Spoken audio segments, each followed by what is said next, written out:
آیت دہرائیے، خداوند کا خوف علم کا شروع ہے۔ آنکھیں بند کیجیے، دعا کریں گے۔ خداوند ہم تیرے خوف کے تابع ہوتے ہوئے تیری حضوری میں حاضر ہوتے ہیں اور منت کرتے ہیں کہ آج تو ہم پر رحم فرما اور ہمیں اس لائق ٹھہرا کہ آج ہم تیرے بیٹے یسوع کے تجسم کو سمجھ سکیں، آج ہم سیکھ سکیں کہ یسوع کون ہے، کیا یسوع ایک نبی ہے، کیا یسوع نبی سے بڑا ہے، کیا یسوع خدا ہے، کیا یسوع کی عبادت ہم کر سکتے ہیں۔ ہم تیرے پاک روح کے تابع رہتے ہوئے آج سیکھ پائیں اور زندگی میں آگے بڑھیں اور تیرے نام کو چلا لینے کا باعث کریں، یسوع کے نام میں آمین۔ آج کا جو پیغام ہے یہ ایک سلسلہ ہے جو پادری صاحب نے شروع کیا، بدعت کیا ہے؟ خدا کے کلام سے ہٹ کر یا خدا کے کلام کو گھٹا کر یا کم کر کے بیان کرنا ایک بدعت ہے، اور ہماری مسیحی کلیسیاؤں میں بہت سی بدعات پائی جاتی ہیں۔ طرح بطرح کے گروہ آج کل نکل آئے ہیں۔ کوئی کہتا ہے صرف ایک خدا ہے، کوئی کہتا ہے کہ صرف یسوع کی پرستش کی جانی چاہیے، کوئی کہتا ہے یسوع صرف جسم تھا اور وہ آیا اور چلا گیا، کوئی کہہ دیتا ہے کہ آج ہم یسوع کی عبادت نہیں کر سکتے، ہم اس کی پرستش نہیں کر سکتے، یسوع اس جہاں میں آیا اور چلا گیا اور بات ختم ہو گئی۔ آج اسی سلسلے میں ہم سیکھنے جا رہے ہیں کہ کلام مجسم ہوا۔ سب سے پہلے جو لفظ کلام ہے اس پر غور کرتے ہیں۔ لفظ کلام کے لیے جو انگلش میں لفظ استعمال کیا جاتا ہے وہ ہے ورڈ۔ کلام، ورڈ، یہ بے جان چیزیں ہیں، ان میں جان نہیں ہوتی، اور جو بیان کرتا ہے اس کی نمائندگی یہ کرتی ہے۔ کچھ مسیحی فرقے اس بات کو لے کر اور کلام مجسم ہوا کو کہتے ہیں کہ یسوع خدا کی ذات کو بیان کرنے آیا اور وہ مر گیا، دفن ہوا اور روحانی طور پر وہ زندہ ہوا اور آسمان پر چلا گیا۔ وہ ایک روح ہے، وہ اس بات پر بحث بہت کرتے ہیں، اور ہماری کلیسیاں جو کم پڑھے لکھے لوگ ہیں وہ ہر ایک اس شخص کو جس کے ہاتھ میں بائبل ہوتی ہے پادری کہنا شروع کر دیتے ہیں، ہر اس شخص کو پادری مان لیتے ہیں جو دعا کر دے، جو آتے گئے بھائی جی جے مسیح اسلام جی آؤ دعا کریں، اور کسی انہوں نے کے دعا کرنی شروع کر دیتے تھے، غور نہیں کرتے ہوتا پیٹ کیے ہوتا کیتا کیے ہوتا اس کی کھان کیڑے اور ہم اس کے پیچھے چل دیتے ہیں۔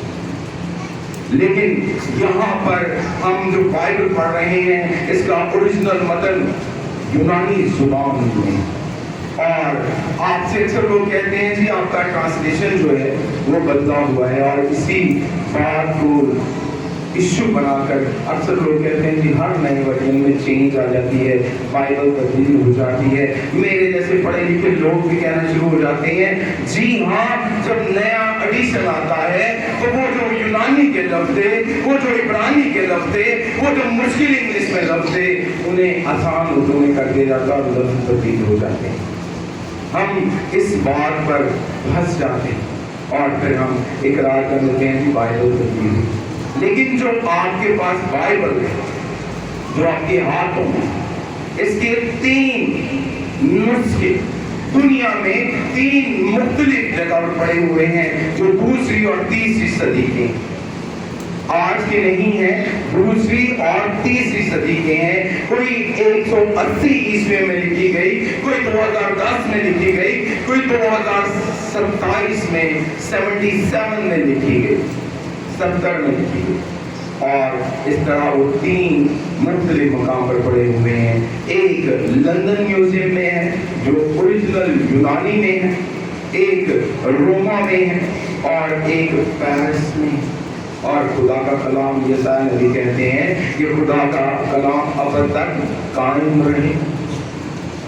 یہاں پر آج آپ کو میں سکھا رہا ہوں کہ آپ کی بائبل کو اگر کوئی نشانہ بناتا ہے، کوئی کہہ دیتا ہے کہ اس میں تبدیلی ہے، کوئی پڑھا لکھا آپ کو کہتا ہے کہ اردو زبان لشکری زبان ہے، اس میں بہت سارے رومی کے الفاظ ہیں، یونانی کے الفاظ ہیں، ایرانی زبان ہے، فارسی ہے، عربی ہے اور ہندکوں کے الفاظ پائے جاتے ہیں، اس لیے جب ٹرانسلیشن کی جاتی ہے، نیو ایڈیشن آتا ہے تو اس میں تبدیلی ہوتی ہے، تو اس کو بتائیے نہیں بھائی یہ جو آپ بات کر رہے ہیں کہ غلط ہے۔ ہمارے پاس جو بائبل ہے اس کا اوریجنل گریک یونانی میں ہے، اور ہمارے پاس جو ٹرانسلیشن ہے آج اس کا اوریجنل 3 جگہ پر 3 مختلف مقاموں پر پڑا ہے، اور ان متنوں کو اگر دیکھا جائے تو سیم آتا ہے، کوئی فرق نہیں ہے۔ خدا کا کلام اب تک یکساں ہے، اس بدت کا جواب آپ دے سکتے ہیں۔ ہم نے جو آج سیکھنا ہے لفظ کلام کے حوالے سے، کلام ورڈ، اور جب اسے یونانی متن میں دیکھا گیا تو اس کا جو لفظ استعمال ہوا ہے وہ ہے لوگوس۔ کیا استعمال ہوا ہے؟ لوگوس۔ جتنے بچے 9th کلاس میں ہیں، بیولوجی پڑھ رہے ہیں یا جنرل سائنس پڑھ رہے ہیں، ان کو پتا ہوگا بیولوجی کی جب تعلیم کی جاتی ہے تو وہاں بتایا جاتا ہے بایوس اور لوگوس 2 لفظ ہیں۔ لوگوس کا مطلب زندگی ہے۔ اب یہاں پہ جس کلام کا ذکر ہو رہا ہے وہ الفاظ نہیں بلکہ زندگی ہے، اور کلام مجسم ہوا۔ مجسم کے لیے جو انگلش کا لفظ ہے وہ ہے فلیش، گوشت میں آنا، اور کلام مجسم ہوا یعنی کلام جسمانی شکل لے کر اس جہاں میں آیا، اور فضل اور سچائی سے معمور ہو کر ہمارے درمیان رہا، اور ہم نے اس کا ایسا جلال دیکھا جیسے باپ کے اکلوتے کا جلال۔ تو کیا اب آپ یہ وضاحت کر سکتے ہیں کہ بائبل نہیں بدلی؟ یہاں پہ جو کلام ہے وہ بے جان نہیں بلکہ وہ کلام لوگوس ہے، وہ زندگی کو بیان کرتا ہے، اور وہ خون و گوشت کی صورت میں جہاں میں آیا، اور ثابت ہو جاتا ہے کہ یسوع مسیح خدا ہے، اور وہ زمین پر آ گیا اور ہم نے اس کا جلال دیکھا۔ تو یسوع مسیح کے لیے 100,000 تعریف۔ اب ہم سیکھنے جا رہے ہیں کہ وہ کیا وجہ تھی، وہ ریزن کیا تھی، وہ کیوں مجسم ہو کر زمین پر آیا۔ اس کے لیے میرے ساتھ اپنی بائبل کھولیے اور حوالہ نکالیے۔ احبار کی کتاب میں ہے، احبار کی کتاب اس کا 17 باب اس کی 11 آیت۔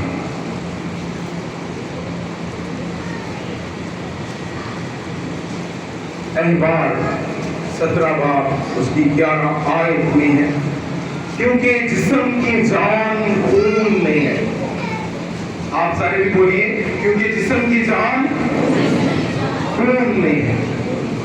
غور کیجیے الفاظ پر، جسم کی جان کس میں ہے؟ خون میں۔ یہ پوائنٹ آپ نے اپنے ذہن میں رکھنا ہے، جسم کی جان کس میں ہے؟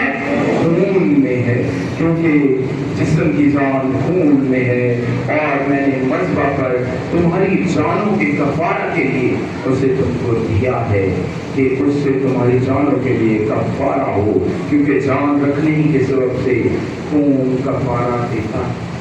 یہ ان بچڑوں کی قربانی ہے، ان بکروں کی قربانی ہے، ان مینڈوں کی قربانی کے بارے میں بتایا گیا جو بنی اسرائیل خدا کی حضوری میں اپنے گناہوں کے کفارے کے لیے ادا کرتے، اور وہ یہ سمجھتے تھے کہ وہ یہ کفارہ دیں گے تو وہ کیا ہو جائیں گے؟ وہ گناہ سے پاک ہو جائیں گے، ان کو گناہ سے آزادی مل جائے گی۔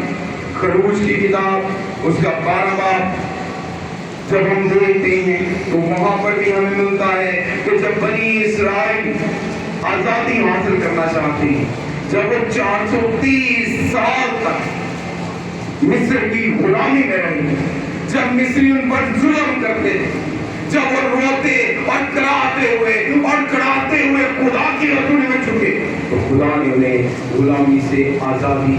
اور وہاں پر ہم دیکھتے ہیں خروج 12 باب اس کی 22 اور 23 آیت میں ہم دیکھتے ہیں